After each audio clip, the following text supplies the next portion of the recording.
Kisah peradilan Yesus yang cacat hukum. Sebuah diplomasi politik penguasa dan pemimpin agama yang terstruktur, sistematis, dan masif. Katolik, selama-lamanya amin, selama-lamanya amin, Katolik. Umat Katolik sedang berada dalam masa prapaskah, menyongsong peristiwa sengsara dan kematian Yesus yang berpuncak pada kebangkitannya. Dalam refleksi saya ini, saya mencoba untuk melihat beberapa tokoh politik dan tokoh agama yang berkuasa dalam menjatuhkan vonis kematian Yesus dengan judul utama yang saya berikan, Kisah peradilan Yesus yang cacat hukum. Sebuah diplomasi politik penguasa dan pemimpin agama yang terstruktur, sistematis, dan masif. Tokoh utama yang saya refleksikan dari teks kisah sengsara Yesus menurut keempat Injil adalah Hanas, Kayafas, Pilatus, dan Herodes yang sangat berpengaruh baik secara politik maupun agama dalam kisah drama pengadilan Yesus yang cacat hukum ini.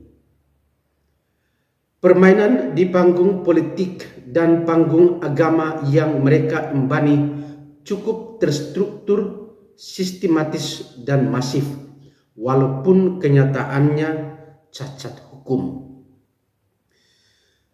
Keberanian keputusan mereka yang salah dan cacat hukum sampai pada keputusan yang memperalat hukum itu sendiri. Katolik, selama-lamanya amin, selama-lamanya amin, Katolik. Yesus ditangkap dan mendapat hukuman mati sebagai pengganggu ketentraman umum.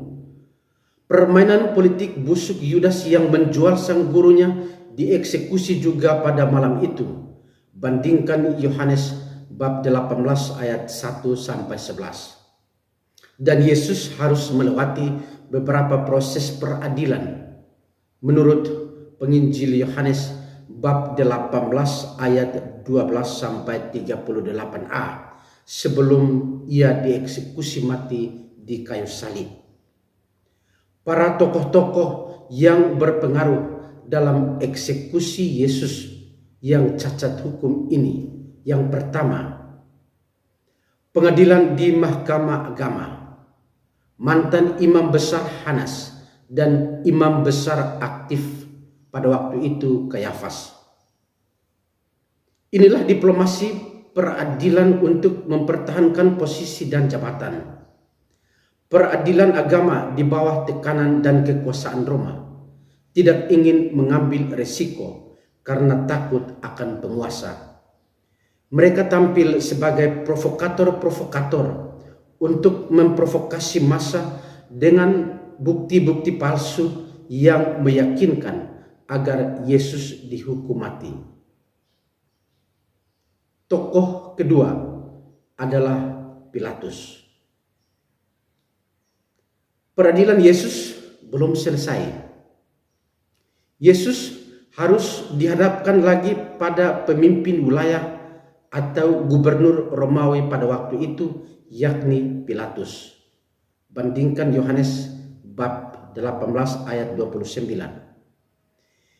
Pilatus sendiri tidak menemukan alasan untuk membunuh Yesus, maka dia mengirimnya kembali kepada Herodes.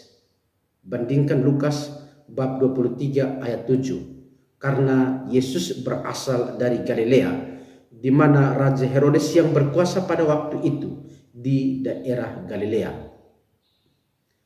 Secara politik ini sungguh menarik karena adanya kerjasama antara penguasa dan penjajah Romawi pada waktu itu dengan bangsa terjajah Raja Herodes yang sebelumnya tidak pernah terjadi kerjasama seperti ini. Pilatus mendapat tekanan politik dari pemuka agama atau Sanhedrin untuk menghukum mati Yesus.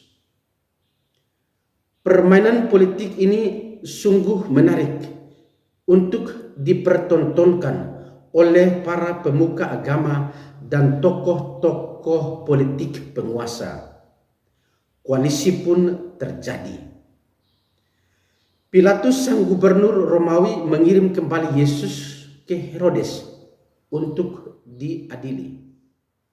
Peradilan Yesus yang ketiga di hadapan Herodes.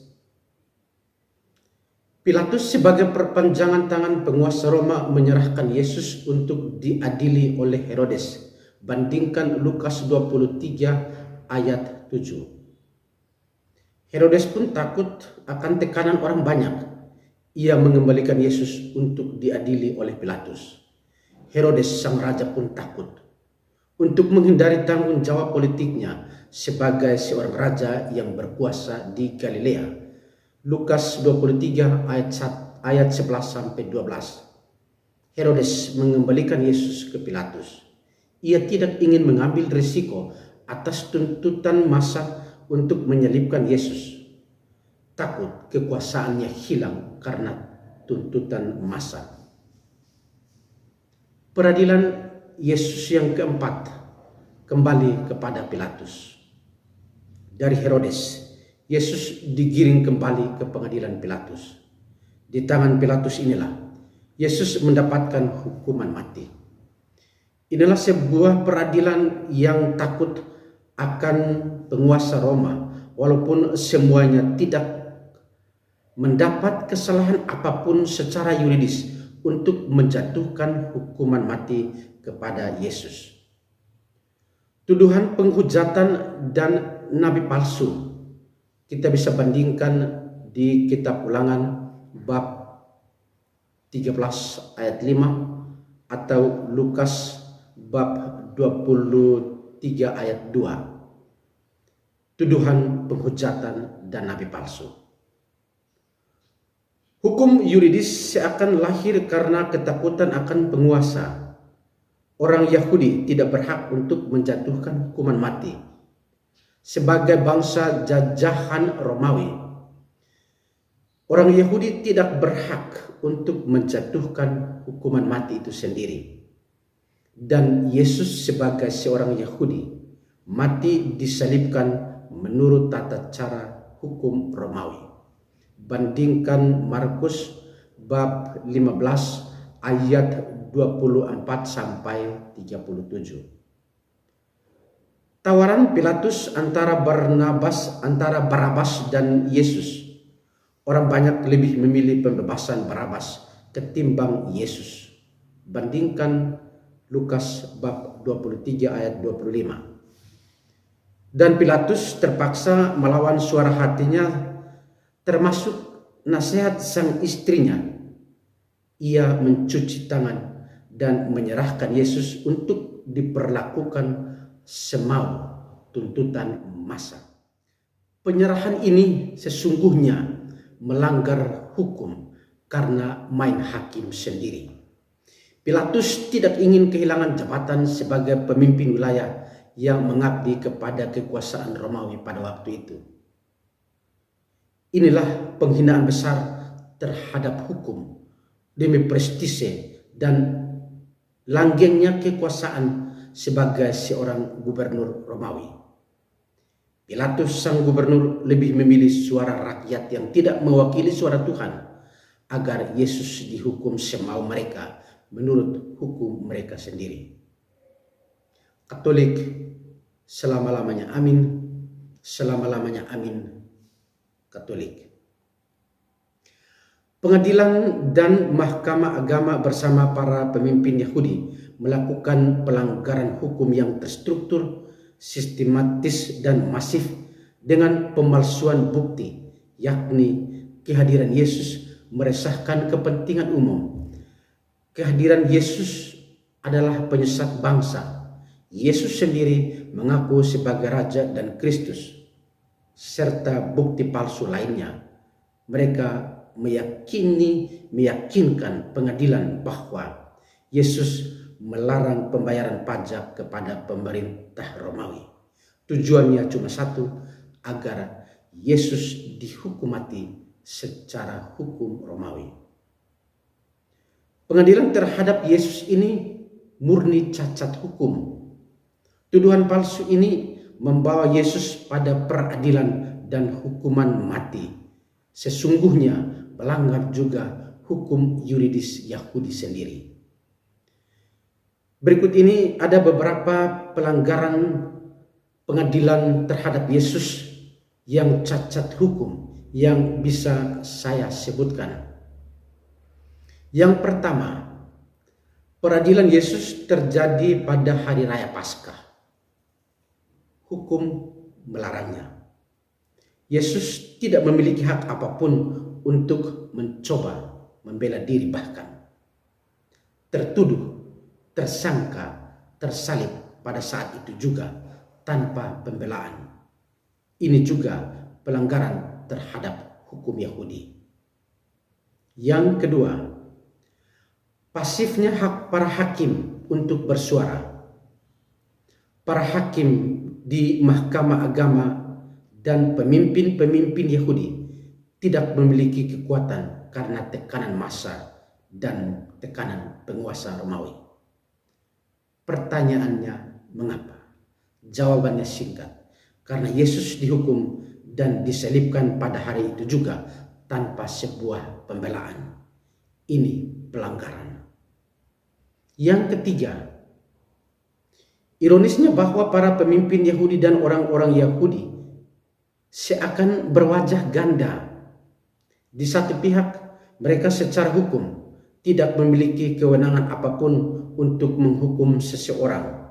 Namun di pihak lain, mereka justru menjadi sutradara atas hukuman Yesus.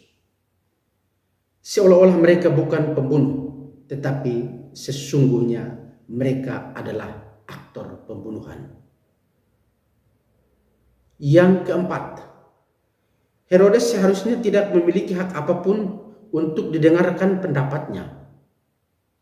Permainan licik Pilatus yang tahu baik bahwa Yesus tidak melanggar hukum, meminta agar perkara Yesus dibawa Herodes. Yang kelima, Hanas, mantan imam besar, mertua Kayafas pun diminta sebagai penuntut umum kasus peradilan Yesus. Seorang mantan imam besar dijadikan penuntut umum hanya karena menjadi mertuanya Kayafas yang pada saat itu berkuasa sebagai imam besar aktif. Ini pelanggaran pengadilan terhadap hukum Yahudi sendiri. Yang keenam, Yesus tidak bersalah secara hukum. Ia tidak pernah melanggar satu pasal, ia tidak pernah melanggar satu ayat dalam hukum yuridis tertulis maupun adat kebiasaan yang tidak tertulis pada waktu itu. Yesus yang seharusnya secara sah, benar dibebaskan menurut hukum, malah sebaliknya dijadikan sebagai tersangka dan penjahat yang harus dihukum mati. Yang ketujuh, persidangan yang tidak adil. Di hari yang sama Yesus harus menghadapi dua persidangan sekaligus, yakni persidangan di pengadilan agama di bawah pimpinan Kayafas dan persidangan pengadilan negeri di bawah pimpinan Pilatus sebagai gubernur. Sesungguhnya kedua pengadilan ini secara tidak adil mengikuti kemauan orang banyak untuk menghukum mati Yesus disalib menurut hukum Romawi, karena mereka sendiri secara hukum tidak memiliki kewenangan untuk penghukuman Yesus. Orang-orang Yahudi tahu bagaimana caranya mempermainkan hukum agar mereka terbebas dari tuntutan hukum yang pada akhirnya bisa juga memberatkan mereka. Kekuasaan Romawi diperalat hanya untuk kepentingan penghukuman Yesus. Bandingkan Matius bab 26 ayat 3 sampai 4. Saudara dan saudariku, marilah kita belajar dari tokoh Yesus Sang Penyelamat yang rela dihukum, disiksa, dan mati demi sebuah hukum yang tidak adil. Di balik ketidakadilan ini, terbitlah terang kebangkitan iman yang hidup dan menerangi segala kebenaran sejati. Yesus Sang kebenaran ilahi yang membebaskan manusia dari perbudakan dan perhambaan hukum dan dosa manusia. Mari kita belajar